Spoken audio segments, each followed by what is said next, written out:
Bismillahirrahmanirrahim. Assalamualaikum warahmatullahi wabarakatuh. Innal hamdalillah nahmaduhu wa nasta'inuhu wa nastaghfiruh wa na'udzu billahi min shururi anfusina wa sayyiati a'malina. من يهده الله فلا مضل له ومن يضلل فلا هادي له وأشهد أن لا إله إلا الله وحده لا شريك له وأشهد أن محمدا عبده ورسوله يا أيها الذين آمنوا اتقوا الله حق تقاته ولا تموتن إلا وأنتم مسلمون يا أيها الناس اتقوا ربكم الذي خلقكم من نفس واحدة وخلق منها زوجها وبث منهما رجالا كثيرا ونساء فاتقوا الله الذي تساءلون به والأرحام إن الله كان عليكم رقيبا يا أيها الذين آمنوا اتقوا الله وقولوا قولا سديدا يصلح لكم أعمالكم ويغفر لكم ذنوبكم ومن يطع الله ورسوله فقد فاز فوزا عظيما أما بعد فإن أصدق الحديث كتاب الله وخير الهدي هدي محمد صلى الله عليه وعلى آله وسلم وشر الأمور محدثاتها وكل محدثة بدعة وكل بدعة ضلالة وكل ضلالة في النار.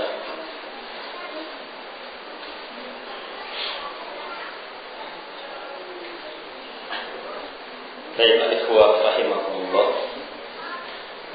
saya bersyukur kepada Allah Subhanahu wa taala atas berbagai nikmat yang Allah Subhanahu wa taala yang berikan kepada kita.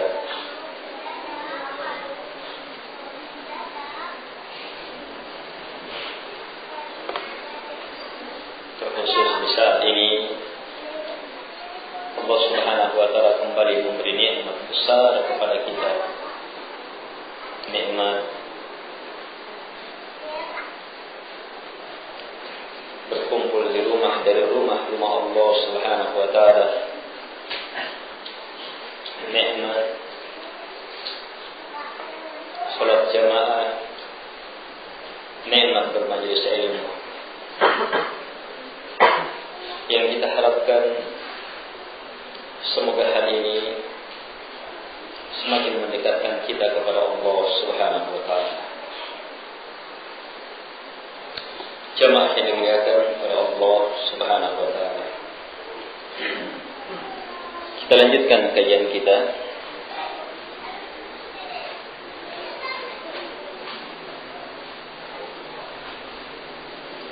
dalam membaca kitab Riyadhus Shalihin,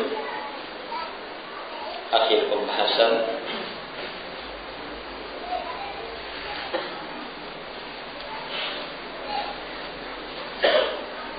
hadis Abdullah bin Abbas radhiyallahu anhu tentang kisah seorang wanita.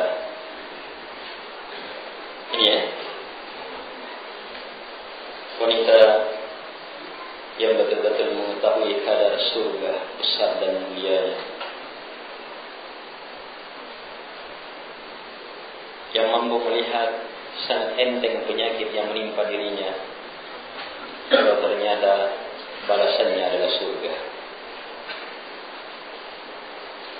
Karena itu beliau memilih, saya akan bersabar ketika Nabi menawarkan, jika engkau bersabar maka bagimu surga, dan jika engkau ingin saya doakan, berdoa kepada Allah, saya akan doakan supaya engkau disembuhkan, tapi dia memilih untuk bersabar. Hanya beliau radhiyallahu anha tetap meminta kepada Nabi sallallahu alaihi wasallam sehubungan dengan tersingkapnya aurat beliau radhiyallahu anha di saat penyakit itu datang. Nabi pun mendoakannya supaya auratnya tidak tersingkap, bukan doa supaya disembuhkan. Bersabar di atas penyakit adalah nikmat yang sangat besar. Kita lanjutkan hadis selanjutnya. Qala al-Imam Abu Zakaria Yahya ibn Sharaf An-Nawawi rahimahullahu ta'ala. Wa Nabi Abdurrahman Abdullah ibn Mas'ud radhiyallahu anhu qala ka'anni anzuru ila Rasulillah sallallahu alaihi wa ala alihi wasallam yahki nabiyyan minal anbiya.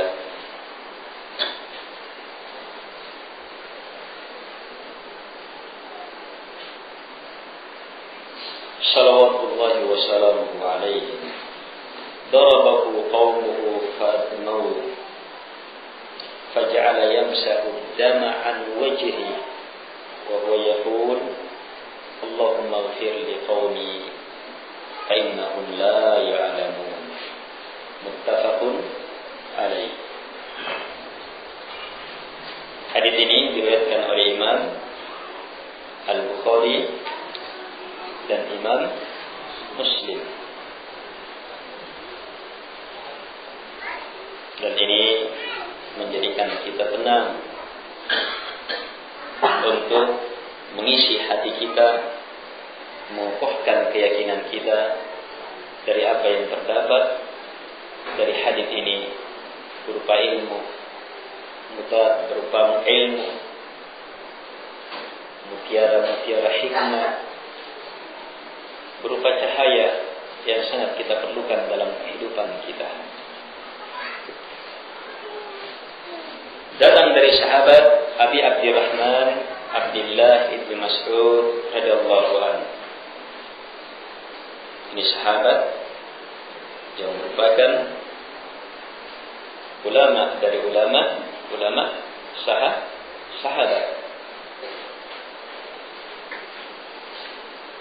dan termasuk as-sabiqun. Beliau minas sabiqin, orang-orang yang pertama masuk dalam Islam.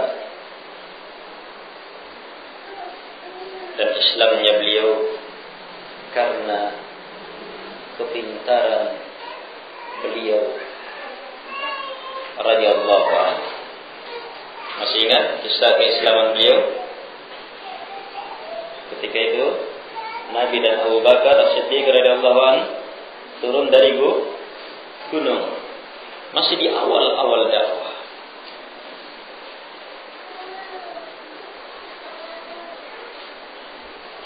Maka menjumpai Abdullah bin Mas'ud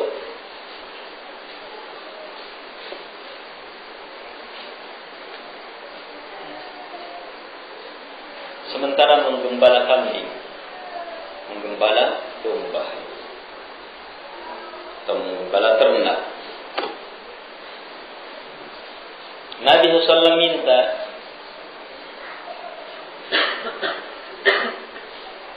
Nabi bertanya, apakah ada susu? Beliau menginginkan. Ini biasa ya, orang-orang di Arab. Hanya Abdullah bin Mas'ud mengatakan tidak ada. Apa yang semakna dengan itu? Nabi SAW mengatakan, apakah ada betina yang belum melahirkan? Tidak mungkin ada susunya, sebab susu itu ya setelah melahirkan. Kalau susunya di hari pertama, hari kedua, hari ketiga setelah melahirkan, ini kental.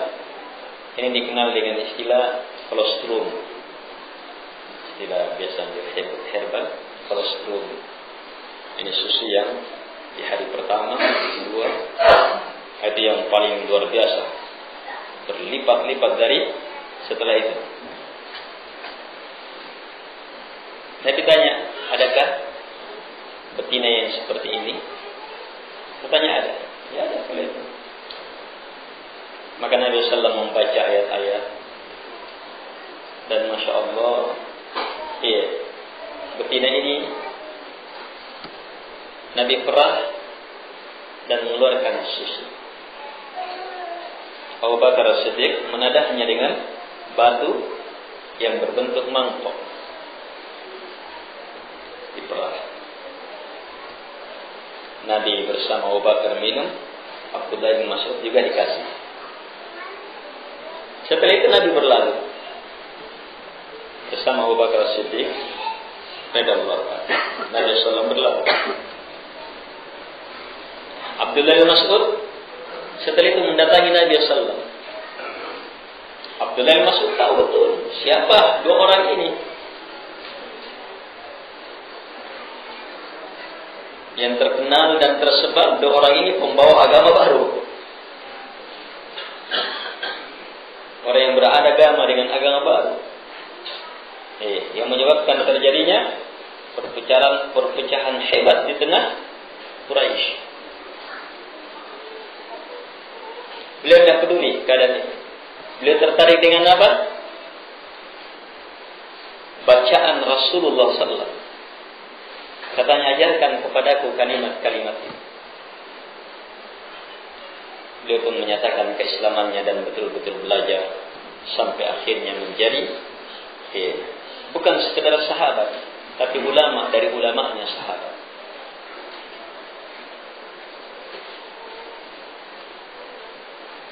Beliaulah sahabat Nabi SAW yang masuk ke dalam golongan sahabat yang mendapatkan dua hijrah. Hijrah ke Habasyah beliau, dan hijrah ke Madinah beliau juga masuk di dalam. Sahabat Abdullah bin Mas'ud radhiyallahu anhu termasuk sahabat yang sangat banyak ilmu yang sampai kepada kita melalui beliau radhiyallahu anhu. Beliau berkata, "Ka'anni anzuru ila Rasulillah sallallahu alaihi wasallam." Sungguh betul-betul seolah-olah saya melihat Nabi sallallahu alaihi wasallam yahki nabiyyan minal anbiya, menghikayatkan nabi dari nabi-nabi Allah Subhanahu wa taala.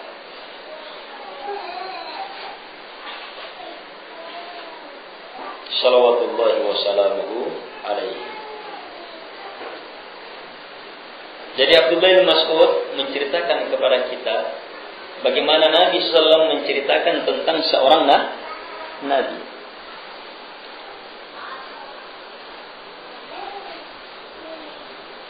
Sini kita mendapatkan ilmu bahwa di antara metode Nabi SAW dalam mengajar dengan menyampaikan kisah. Dan kisahnya harus melalui wahyu. Harus kisah yang benar, yang memberi ilmu yang bermanfaat.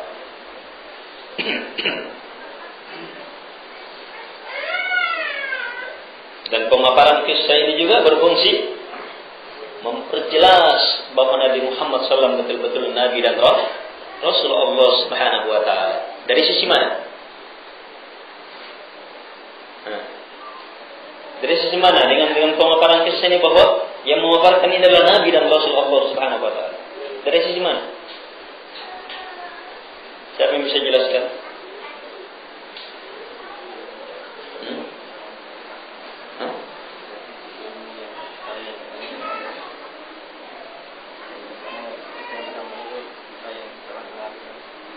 Terus?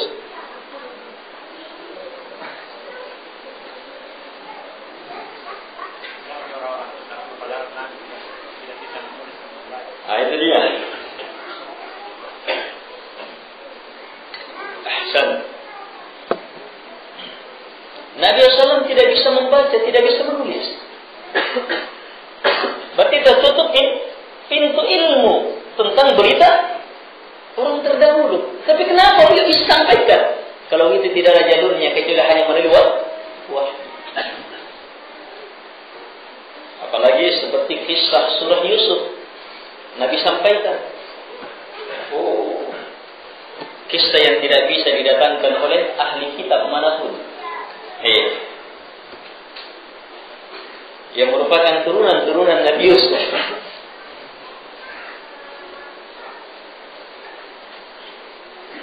Tapi Nabi mampu. Padahal mereka tidak pernah belajar, tidak pernah Nabi tahu SAW tentang itu. Terus dari mana? Dari yang Maha mengetahui keadaan itu, kisah itu. Dari Allah Subhanahu wa Ta'ala. Kalau begitu betul-betul beliau adalah Nabi dan Rasul Allah Subhanahu wa Ta'ala.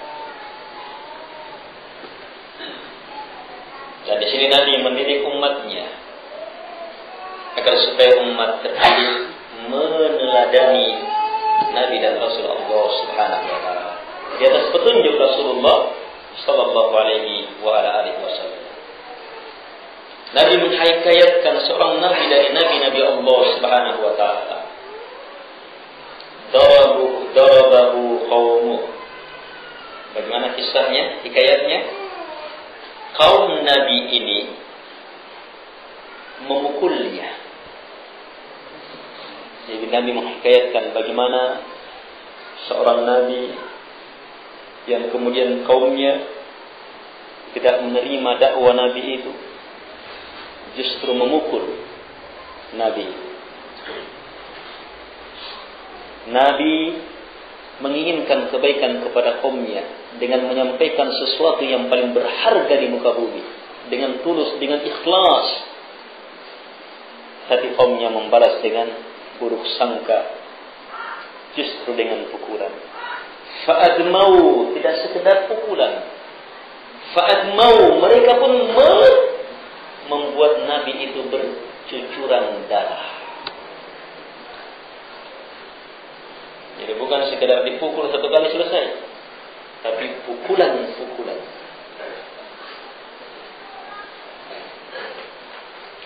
Ada orang kafir sekedar ingkar, benci terhadap ajaran kebenaran. Tapi ini bukan sekedar ingkar dan benci, memukul, menghantam sampai berdarah, sangat sadis. Hamba yang sangat menginginkan kebaikan kepada mereka justru diperlakukan seperti itu. Mereka membuat Nabi dan Rasul Allah Subhanahu Nabi yang mulia ini berdarah-darah. Faja'ala yamsahu dama an wajhi. Maka jadilah Nabi itu mengusap darah dari mukanya. Berarti dipukul muka lagi. Ini pukulan yang paling menghinakan. Dan Nabi SAW melarang umatnya memukul wajah.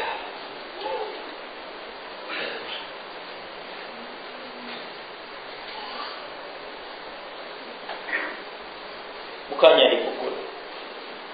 Bercucuran darah. Lihat bagaimana kondisinya.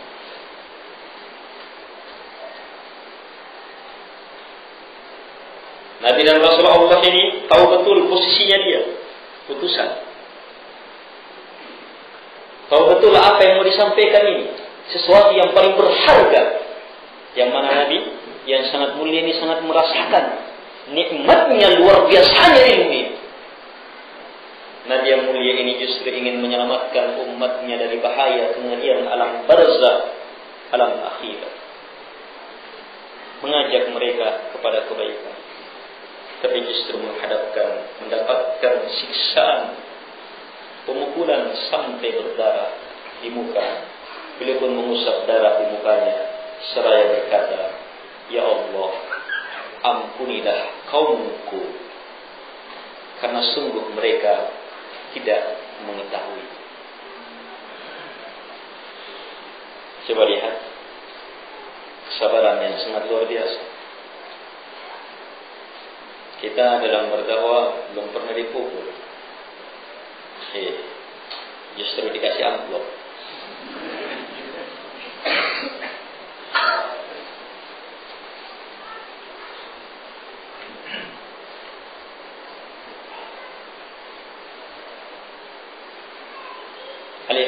rahimakumullah.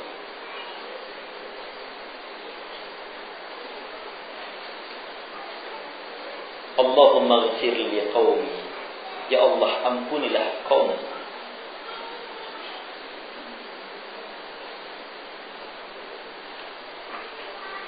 Ini permintaan apa ya? Permintaan pengampunan? Hah? Permintaan pengampunan itu kebaikan? Hah? Jadi Nabi dan Rasul Allah ini bukan sekedar bersabar, tapi justru kejahatan itu dibalas dengan kebaikan lain. Dakwahnya kebaikan, kesabarannya kebaikan, doanya, permohonan maafnya kebaikan. Inilah sosok orang-orang mulia, diliputi dengan kemuliaan akhlak. Kemuliaan akhlak dalam berdakwah. Sebagian manusia menganggap dirinya pengikut Nabi dan Rasul Allah Subhanahu wa taala yang paling hebat. Iya.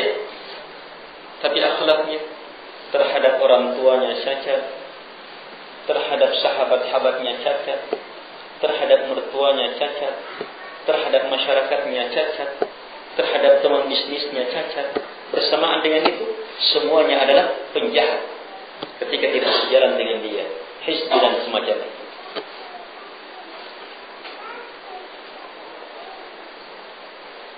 Di mana arah ilmu?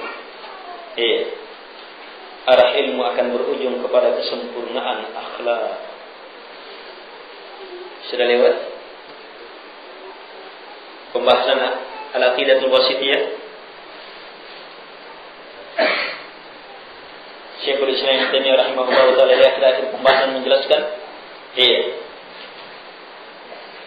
penjelasan yang sampai menyinggung perkara, menyebutkan hadits Nabi sallallahu bahwa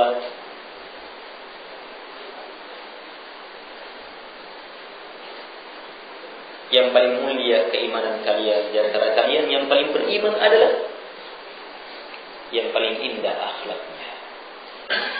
Itu arah ilmu. Ilmu yang benar semakin membentuk akhlak yang mungkin baik. Amalan yang benar akan semakin membentuk akhlak yang semakin baik. Ya mungkin kalau di awal-awal dakwah ya masih tapi kalau sudah lama pengajian, akhlak harus semakin terbentuk. Terjatuh ke dalam kesalahan, siapakah yang tidak akan terjatuh?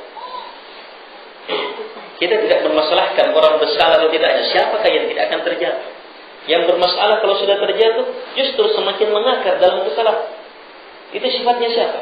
Sifatnya iblis. Ketika bersalah, justru menantang, ingin menambah kesalahan. Beda sifatnya Nabi Adam alaihi salatu wassalam. Ketika bersalah, segera bertaubat.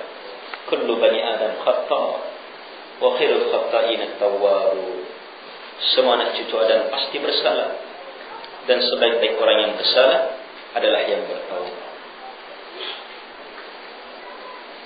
Harus mengarah ke situ. Akhlak dengan istri, akhlak dengan anak, apalagi terhadap kedua orang tua.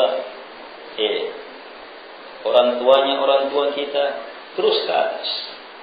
Tetangga kita, sahabat-sahabat kita, guru kita. Jamaah yang dimuliakan oleh Allah Subhanahu wa taala. Dan seburuk-buruk akhlak dalam beragama yang sangat syaitan inginkan adalah menjadi sebab perpecahan di tengah umat. Senang kalau orang berpecah. Itu seburuk-buruk akhlak. Senang kalau kaum muslimin terpecah. Senang kalau jamaah masjid terpecah, ribut dan kacau. Dengan permasalahan-permasalahan yang tidak di atas ilmu. Ada orang yang memang suka seperti itu. Karena itu dia akan memfasilitasi segala bentuk pengajian-pengajian yang akan mengarah kepada perpecahan. Dia tidak peduli, walaupun dia sudah melihat terjadi perpecahan.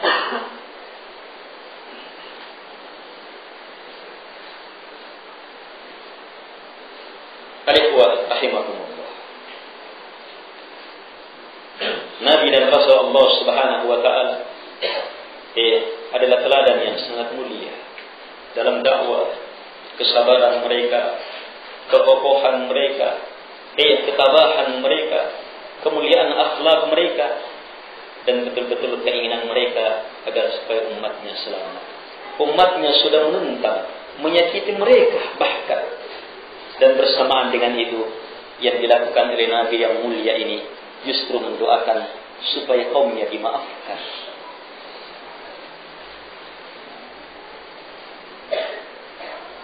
Sebagian ulama menyebutkan bahwa yang Nabi kisahkan ini adalah dirinya.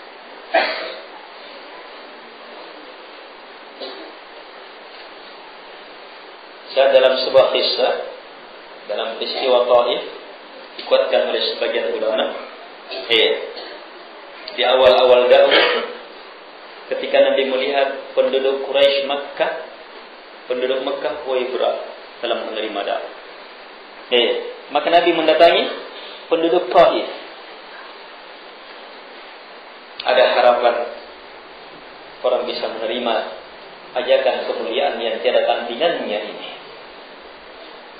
Ada harapan orang bisa menerima nilai kehidupan yang sangat luar biasa hebatnya ini. Nabi pun sama berdakwah, tapi ternyata hanya disambut oleh penghinaan. Wanita dan anak-anak melempari beliau, menghinakan beliau, bahkan dengan kotoran.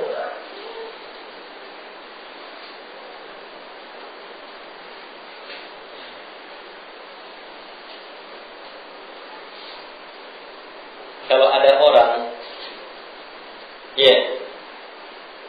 yang menyakiti kita sementara kita tidak punya hubungan dengan dia, kemudian kita mampu bersabar, maka ini bagus. Bagus. Tapi belum seberapa sabar di sini. So kita tidak ada hubungan dengan orang itu.